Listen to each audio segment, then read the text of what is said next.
Markwin, it's been a good day for the markets. They will welcome what you've heard from the finance minister today. Across the board, this has been a budget that looks like a please all. KK Mistry, Vice Chairman, CEO of HDFC, now joins us with his reaction to the budget. Mr. Mistry, thank you. Pleasure to have you. What did you make of this? Firstly, there is quite a bit in store for this, the real estate sector, for the small taxpayer. You have reasons to smile.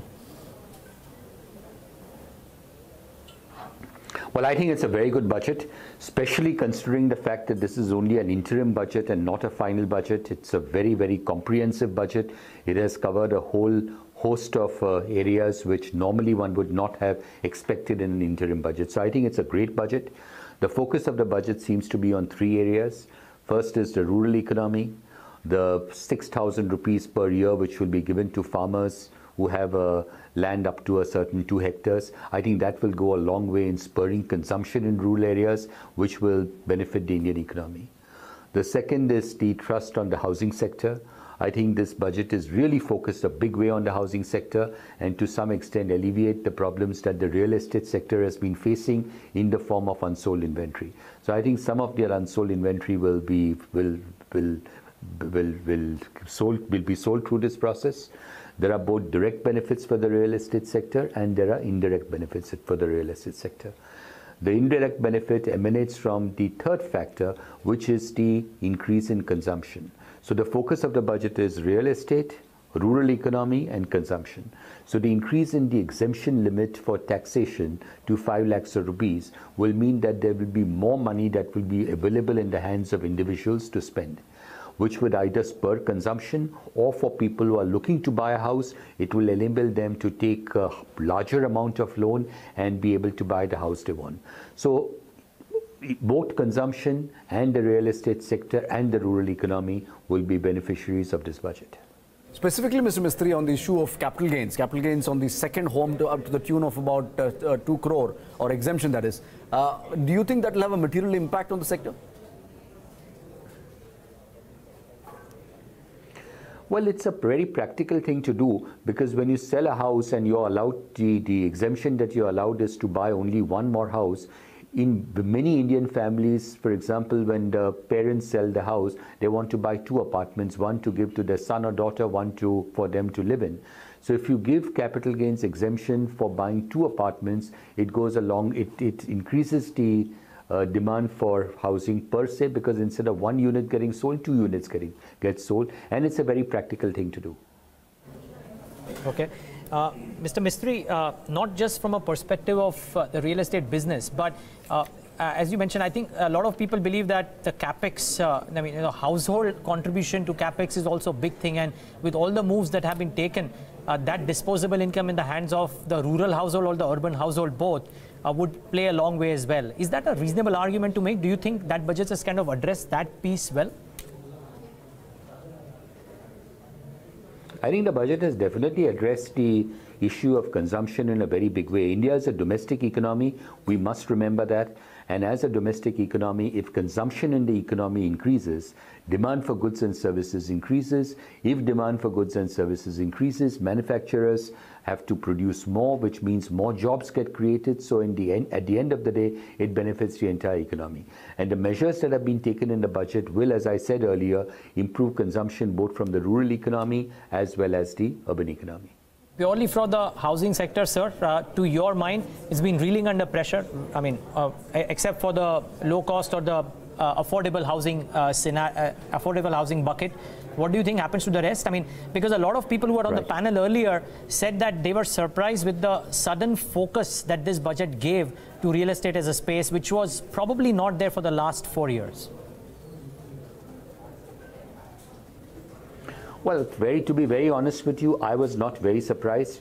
We had our results last week and I spoke to a few press people after that, and when they asked me my view on what the budget would be, I said there'll be focus on the rural economy and there'll be focus on the real estate sector. So I'm not surprised by the focus on the real estate sector at all.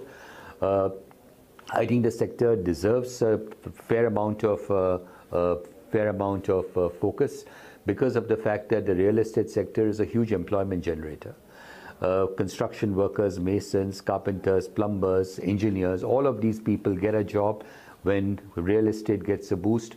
consumption in the economy improves because people who have jobs start spending that money, which results in an all-round growth in the economy. So the budget has taken some very specific measures to boost the real estate sector. Just to name you 3-4 of these things, one is the capital gains exemption limit has now been extended to 2 houses instead of being applicable only to 1 house. Second is there'll be no income tax on a second self-occupied property.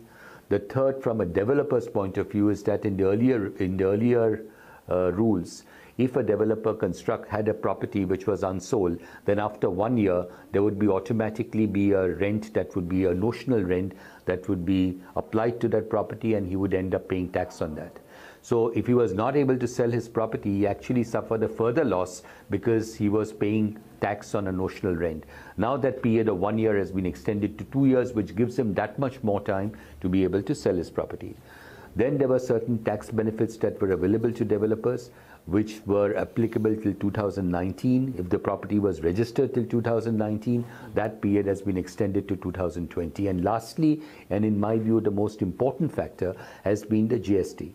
GST, as you know, is applicable for under construction properties, and that has been one of the main reasons why you see a slowdown in the sales of under construction properties, because people prefer to buy a property or buy a house after it is completed, because then there is no GST. So the statement by the finance minister that a group of ministers are looking at this and will make a recommendation to the GST Council, I think that will go a long way. If that is done, if the GST rates are reduced, that will go a long way in giving relief to the real estate sector. And it would increase the sale of under construction properties, which at the end of the day will benefit the economy. Mr. Mistry, I have one final question, and this is slightly at a broader macro level.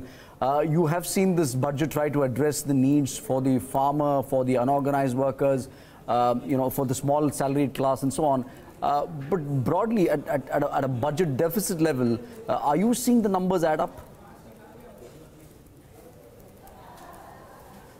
Well, I wouldn't be able to comment on that, but the finance minister has said that the budgetary deficit is 3.4%, which I think is a very positive thing, because if you exclude the 75,000 crores or for this year, the 20,000 crores which has been allocated for farmers, the actual fiscal deficit would have fallen to below 3.3%.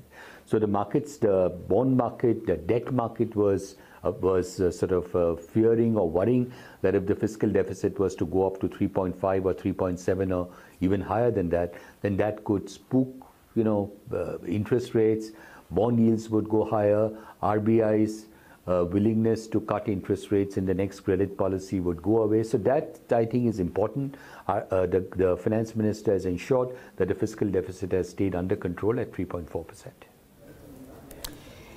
Okay, Mr. Mistry, we'll leave it at that. Thank you so much for taking the time out and being with us today and giving us your thoughts.